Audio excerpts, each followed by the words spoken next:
Hello, everybody. Hope you are doing well.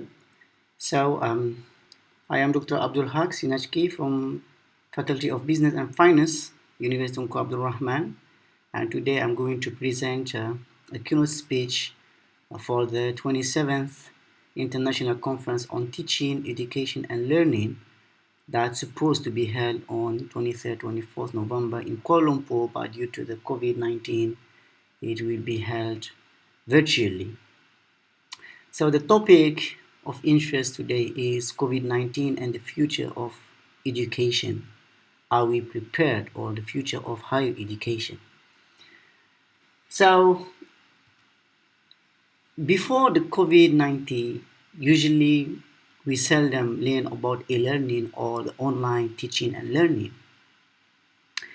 And the many universities have found that e-learning or distance learning as really not providing or is not providing a good quality of education. So they were not really interested in investing or providing this type of learning. So therefore the e-learning and distance learning were not recognized even by people, and this is due that this type of education lack credibility and the quality. This is the perception. But again, because of the technological progress and the development in education techniques and means and using technology, we start, accepting the e-learning and teaching, but to some very limited aspect or means. And society actually has started also to accepting and reassuring of remote teaching. We can see that many universities start in the late or in the previous 10 years started to have some distance learning. But although many universities have offered several these online training programs and study materials, actually they were reluctant to put their weight behind distance education and online learning and teaching, and thus they have really not offered any degree programs through distance education. But since change after the COVID-19 pandemic, and during the pandemic, where we start using this new method of teaching because not we want to do it or we like to do it, because we were forced to do it. So what are the scenario, or what the scenario would be after the COVID? Many experts think that universities will remain important, but because of the emerging of this new method of teaching, those universities may lose the prestige they held before the outbreak of the virus. And this is because universities means they may lose the control over the number of students who reach their seats, and especially those elite universities or high-ranking universities where the number of seats are really limited. So they may lose control over that. And also the influence of the universities on learning may be reduced tremendously. That universities' influence and control on the education system, or it may be reduced. So here, distance learning and e-learning and the adoption of digital technologies may provide a better access to students to acquire knowledge and obtain related materials. So many students or so many people, they can't go to university due to many reasons, or most importantly due to the financial reasons. So the advancement and development of this online teaching and learning during and after the COVID-19 could also be significant threat to those universities financially, due to that number of students will reduce, and they feel maybe not that really attracted to this type of online teaching and learning and pay very high fees where they can find materials or relevant materials online for free or with you know a minimum fees. So many prestigious universities, also called the elite universities, started to think of launching some of their distance learning program in the future. Actually, in Malaysia, like Open University have already started that type of programs. And also University of Science Malaysia, they have the distance learning. But there's other universities that start really to think about, providing these services in the future. So distance education, therefore, is not only the availability of the program and the internet, but also it includes a wide range of cultural, intellectual, and legal structure. It means that it's not that the issue of the availability of the materials or access to internet that make the online or distant education success, but it is how we going to make it success. What are the ways that can be done, and what are the methods that really we can teach to achieve the learning outcome, and what are the legal structures that these programs or these universities should develop. So what are the consequences if we go for the online teaching and learning after the COVID-19? So during research in internet, so many experts they talk about that the time students spend in school learning and doing homework decreased dramatically.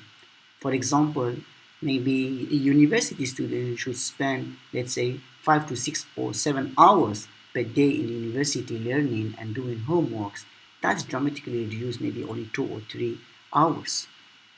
And also the feedback from student will be really limited, and also personally that I experienced that. Somehow students feel that I can't find that in online materials since it's provided. Why I should go and bother and give my feedback?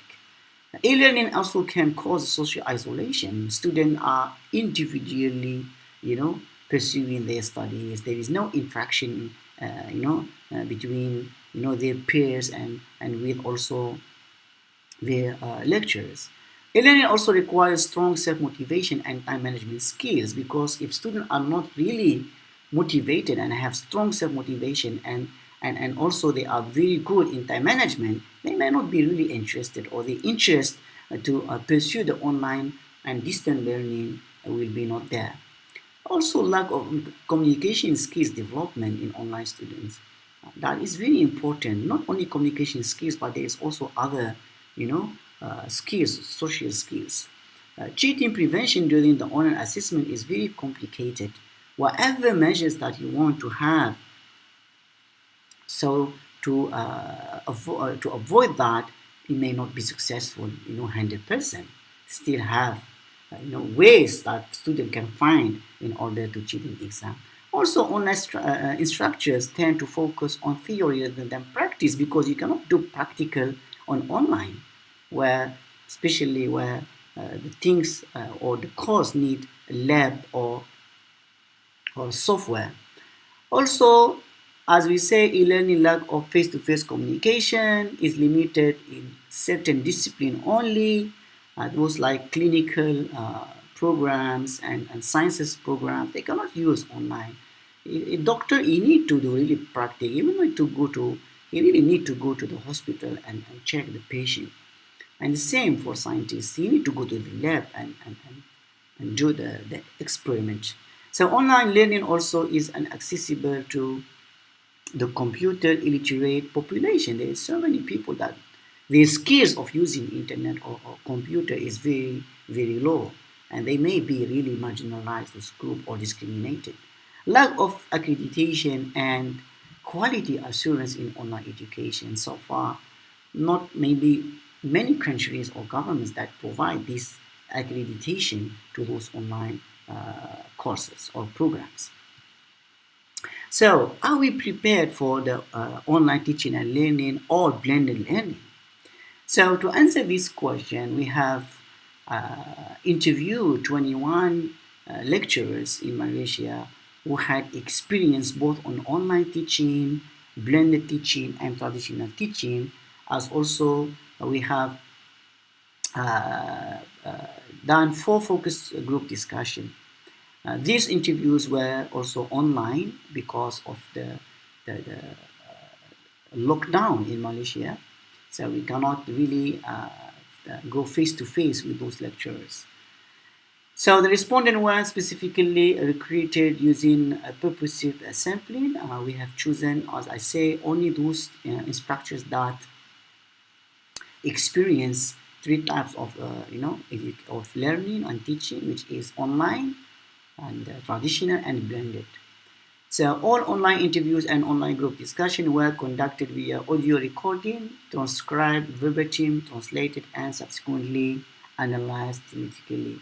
We had asked 10 questions, and we asked the opinion or the experience of those instructors to get an idea of if we are prepared for that or not. So the first question asks to what extent the new methods of online teaching and learning in higher education (OTL) or hybrid or blended would achieve the learning outcome. And surprisingly that most of them agrees that it is very hard and challenging to be achieved. So the first group found it that the learning outcome is challenging but can be achieved, where when educators need to vary the style of teaching as there are many obstacles compared to the normal physical classes. And if the internet accessible and in some courses can be achieved but others cannot, like science courses and clinical courses. And also agreed that the learning outcome can be achieved but only in the courses that have a theoretical syllabus, but those who have practical syllabus cannot be achieved. And also they found that e-learning allows students to have a closer communication with teacher via online.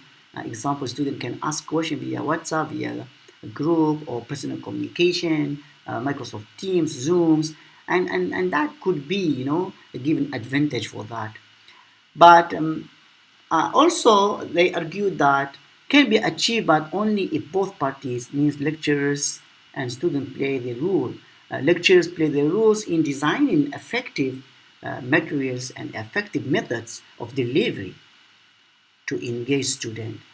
And the role of students means that students have the motivation and really do their best, to communicate with the lecturers and instructor and with their peers and pay attention to lectures and do homework.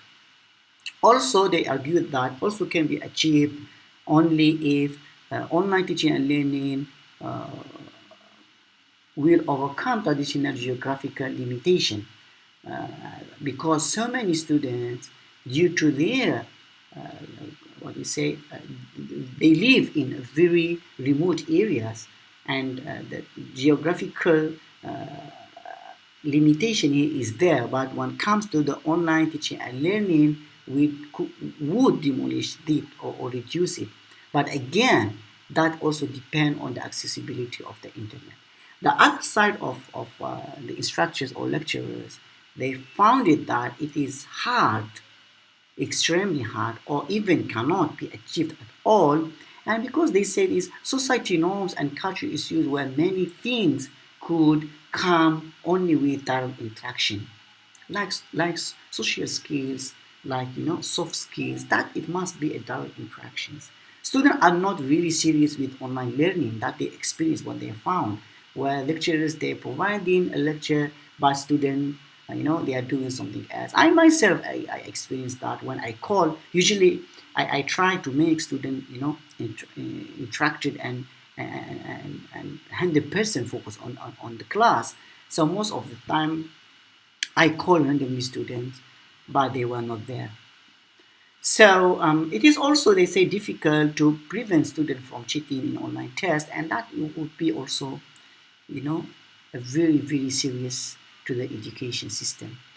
And again, because of technology accessibility, where we have true so many students, they have access to internet, but internet is really bad and the quality is not that good, and they cannot even hear what this lecturer is saying. And also depend also on lecture capability of designing online courses and the ability to use the technology. Otherwise, especially for old generation lecturers, where they may not really have that ability to use the technology. Then the second question, which method provide a better education quality, traditional method or online teaching and learning or hybrid? So also again, those experienced lecturers, they found that most of the time traditional method, because they say traditional method provide a better educational quality as educator can interact with student and get their instant reaction from what they have understood during the class. And also, it allows first-hand experience of acquiring the knowledge, especially for courses that involve hard skill. So, in their opinion, that OTL could not really provide that quality of education. And also, they argue that traditional methods also motivate students to attend the class rather than the online method, because online method there's so many ways, you just on your computer and you go and do other things and you're not there. So many distractive things that may you know uh, distract student from listening to the class. So there are also in traditional method, lecturers can read student faces, give immediate feedback and also a student can focus better on the class. And they argue also face-to-face method have more provide a better quality of education, and lecturers do not really feel exhausted and burn out. Thus, they produce a better teaching quality. But compared to this traditional method, when we go to a hybrid method, it so can be. But most of them, they say a pure online teaching and learning is not acceptable at all, and so that they don't want even uh, you know uh, to accept the idea of 100% online teaching and learning. So that I don't put it here. For the hybrid method, they argue that things can be done, but it is not about the medium or a mix of media. It's about how well the learning is designed. Otherwise, it will not help. So they say hybrid cannot be used 100% as what we say um, an alternative to traditional method, but can be or can complement traditional method. And also they argue that hybrid system would be more effective by covering theory part by online and technical using physical one. And also they think that hybrid method improved communication, better connection between lecturers and student via WhatsApp, and also guide student into a different dimension. Student also, they argue, will be more engaged and understand the concept learned in a better ways. So we can see from these lectures, actually they agreed traditional method is still useful, and also, but if you use hybrid method also can be also both of them are okay, but using 100% online teaching and learning is not acceptable at all. So the third question we ask, does the new method of online teaching and learning provide a better learning experience to students compared to physical classes? So some of the instructors, they found it not at all, and they argue that OTL or hybrid learning doesn't really provide a better learning experience, but it can only complement physical classes. So the physical interaction is one of the most important components of learning from each other. This is what the argument of the lecturers. They say that there are many situations where the human touch is invaluable and irreplaceable. So whatever you design, what method you design these online courses on or syllabus, but it is not that really can replace the physical, because the human touch, it must be there. They also argue that learning environment and teamwork will be difficult to be addressed, and which is correct. So when we talk about online learning, there is no teamwork at all, we can say. And this is learning environment is absent. And also they argue that there are more sources of disturbance due to an open access to resources like family related matters and internet connectivity. And actually some of my students also, they told me about that, where you are delivering the lecture class, they are doing something else. They are watching YouTube, they are checking their Facebook, family calling them, and this is all disrupt their understanding.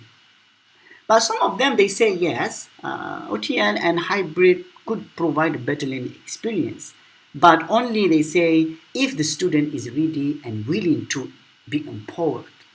I mean that really student, they need to do their best to be really disciplined and motivated. And also, they argue it may provide a better learning experience in terms of flexibility, where students can record the online meeting or rewatch it, and interactivity of the class, or like online games using Kahoot or using other, softwares. So that make maybe the class more, lively and interesting. And they argue also the hybrid learning enhances personal touch, in which teacher can teach student according to each student pace and learning style, because since those what I say courses are recorded, so those who are very slow in understanding, or the speed of understanding is very slow for them, they can again rewatch the video and understand. Also, personal communication create a more comfortable environment for both slow runners and sprinters, and provides students with a better learning experience, as they will learn to explore the concept and understand it much better ways. It means that when we use hybrid or online teaching and learning.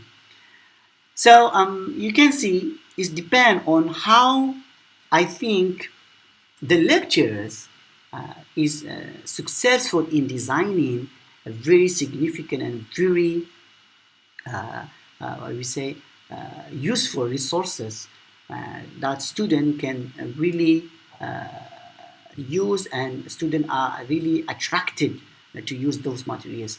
But for those who find it very hard to design this type of syllabus or these types of courses, where students, they feel bored, or they feel like, it's something like not really interest them, so they may not really focusing on these online materials, and there the learning experience will be very bad for them.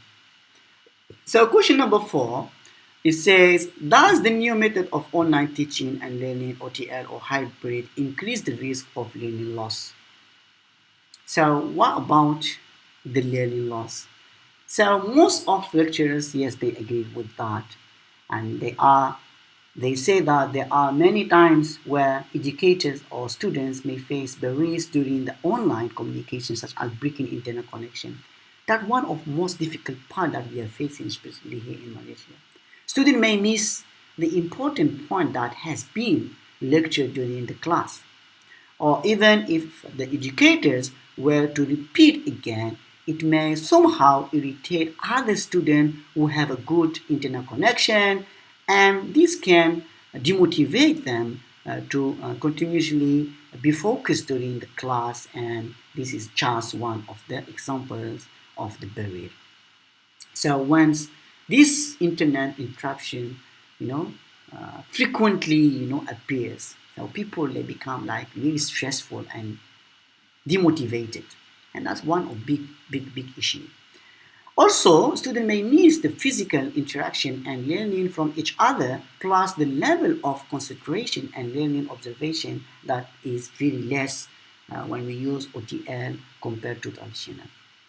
Also, a student may not pay full attention to the lecturers, and lecturers also cannot fully monitor the students, especially those who are playful and not independent. And also, online teaching and learning will deprive both students as well as their guide the advantage of deciphering the non-verbal communication, warmth, free flow, natural exchanges. And also, it will increase education dropout due to economic constraint getting by students from poor families. So this is all contributed to this risk of learning loss. So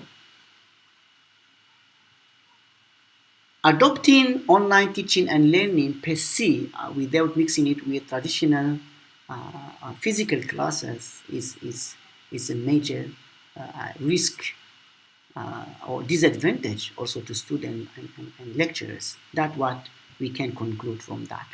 But again, some of lecturers, they think that no, it may not have the risk of learning loss or increase it, because they say still student can always contact lecturers and ask for clarification if they don't understand, or even if there is interruption and they are interrupted, they can still contact them via WhatsApp, Facebook, or what other online platforms. And they argue that it would also increase the learning just from a different perspective. So this is another way that we need to explore this the argument. Those they are pro OTL and hybrid. And they think that OTL better for students since the lecturers can record the lecture video and student able to view it in several times based on the student needs or level of understanding. So they keep watching and rewatching until they understand, which is that is advantage. So others they agree that OTL has a potential to penetrate new international market that was not explored in large scale previously. So now instead of people need to travel, let's say, to UK to get education from Harvard, they can do it online. He studied in Harvard, but he's in his hometown. Teaching and learning process don't really depend on the platform. This is what they argue. Whatever it is, the platform is physical or online, it does not matter, but they say it is just one of the many factors in the successful delivery of the learning. How we deliver our lectures is the most important. How we design our syllabus and courses is the most important. This is what they argue. To some extent is yes. Then the fifth question is how COVID-19 has changed the pedagogy in teaching, and can this new pedagogy be sustained in the future?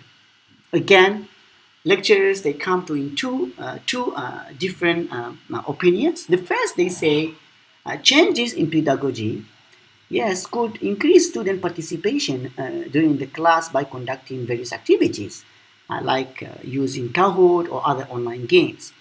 And they say also the OTL also can increase creativity and innovation in class to engage students. It is about good pedagogy's best practices.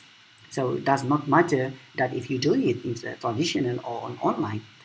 And also they argue that lecturers are pushed to find another ways of teaching and learning, which is that one of the advantage and opportunities for lecturers also to develop these skills. So now most of lecturers, they can or use or they have experience and they have skills of conducting lecture online.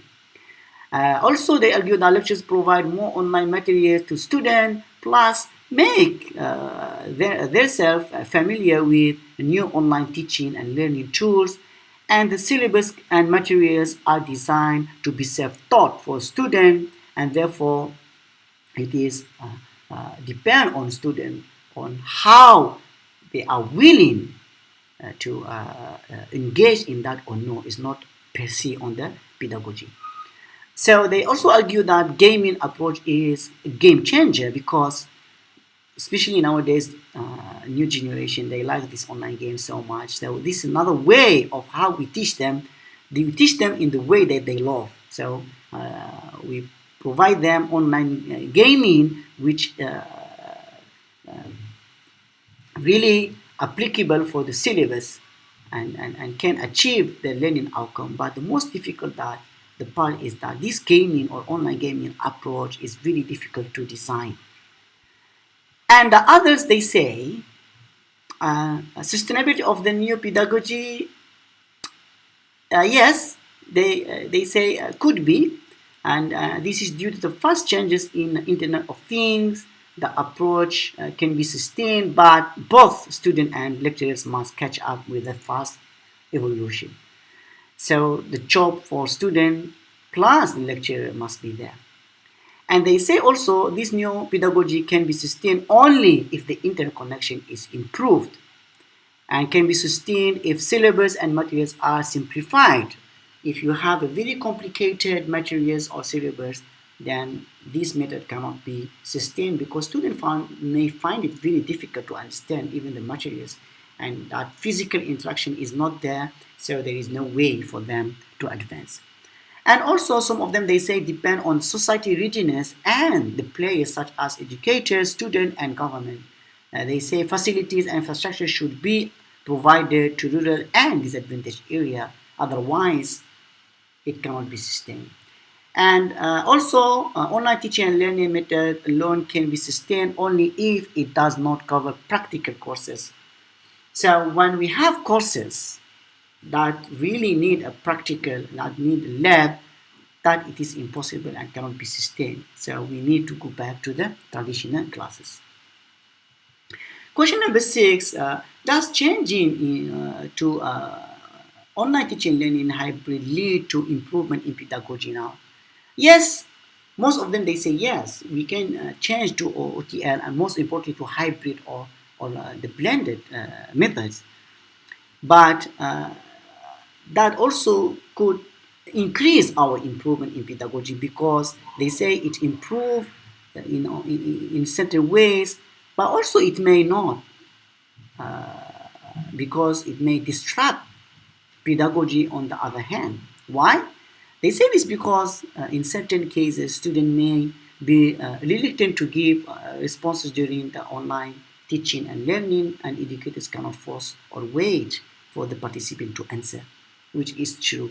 Most of the time students, they will not really willing to engage in the class. So since the lecturers cannot wait all the time, for student to answer, that makes the online class seems to be very awkward for the student. At the end, maybe educators have no choice to continue the lecture instead of waiting the responses from the student. And if this happens few times, it can not really acceptable. If one or two, it still can be considered, but if many times it's not acceptable, but this will disrupt the world class. Also, online teaching and learning or hybrid success depend on several factors like lecturer, learning resources, learning activities, quality of interaction, and other things. So using different approaches in online teaching and learning, teachers must adopt themselves with all these new approaches with the main objective of delivering the knowledge to the student. And also a shift in the teaching platform forced many teachers to learn the new skill set and made them design their lessons in a more interactive, attractive, self-taught, and learner-focused manner. And that is very, very beneficial, and that really advance and improve the pedagogy itself. Also, it will reduce the class space needed to and enhance skills of learning, and OTL and hybrid affect how knowledge and skills are implemented in educational context, and it also improves the interaction that takes place during learning. But some of them, only few, they say no, it cannot advance the pedagogy because it cannot close the gap of human interaction, and because of lecturers are not prepared and their capability to handle such kind of situation is limited. Then the seventh question, does the fast moving toward online teaching and learning and hybrid is a panacea or a distraction to higher education. So again, lecturers divided into, some of them they say totally is a distraction to education because there are no specific and standardized key measurement for educators, both to evaluate the student and to evaluate the effectiveness of the class. And they agree that student education environment, society readiness, and differences between rural and cities facilities that may give advantage for some over others is an unfair manner. And also they agree it is distraction to the education if the educators do not master the new method, especially for the old generation. And also sciences and medical programs need labs and clinical practices, and that cannot be done with OTL. And they say the speed of the OTL hybrid should be in a stable pace, is not in too much speed, because if it is over speed, it may lead to a distraction, and they prefer steady but stable. So also they argue that the sudden change in the learning and teaching process would have a negative impact on education. It could be better if the changes are made in stages. But some of them they say it is a panacea to education. Why? Because they say the fast moving toward digitalization is an emergency solutions. Now the world is going to be digitalized, and this is one of the way that we need to really be prepared for. And they say the future now is belongs to digital society. And OTL hybrid is a panacea during this difficult time, but it may become a distraction if we use it in for life. Some of them they say, yeah, it is a panacea, but just during this time or when the times when we really need it, but we cannot use it for forever. So again, they argue that the challenge brings positive point as we will be more prepared for the future. Mixing could be the best solution.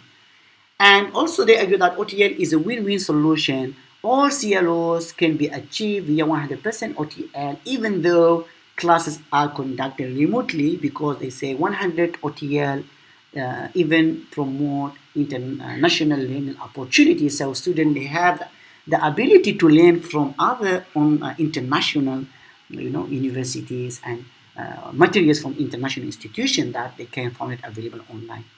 And they say it is a learning opportunity, so it is a panacea to education. It is an opportunity that we can really explore. Then do synchronous and asynchronous learning methods equivalent in learning, outcomes to physical classes. Again, lectures they vary in two parts. Some of them they say yes, synchronous and asynchronous method equivalent to the physical classes. They say that it is only the matter of the teaching method that make the difference for the learning outcome to be achieved. So both are equally important. Both methods could achieve the learning outcome if they were well prepared, especially for the OTL environment. And also all the CLO can be achieved via 100% even though classes are conducted remotely, and achieving the learning outcome depend more on the motivation of the learner to learn. So these synchronous and asynchronous are also really equivalent and important. Some of them say no, they never can be replaced, they never can replace physical classes, because why? They are not equivalent. Online sources such as Google will always be there, and students, when you give them a question, they just go and Google without understanding and give the answer. Actually, they give the correct answer, but actually they don't really understand it. They say that they are not equivalent, especially in terms of learning outcomes. Students are human. We have feelings. So students like personal touch as well as a personal physical coaching. And also they argue there is a huge difference in both. There should be no a huge impact in learning outcomes, but direct learning is better in monitoring student progress and better, and therefore providing a better quality or a higher quality of education. Then number 9, do OTL and hybrid methods worsen education inequality? Most of them they agreed yes. Why? Because this is not only to the access to the internet, but some students even they don't have smartphone or computers.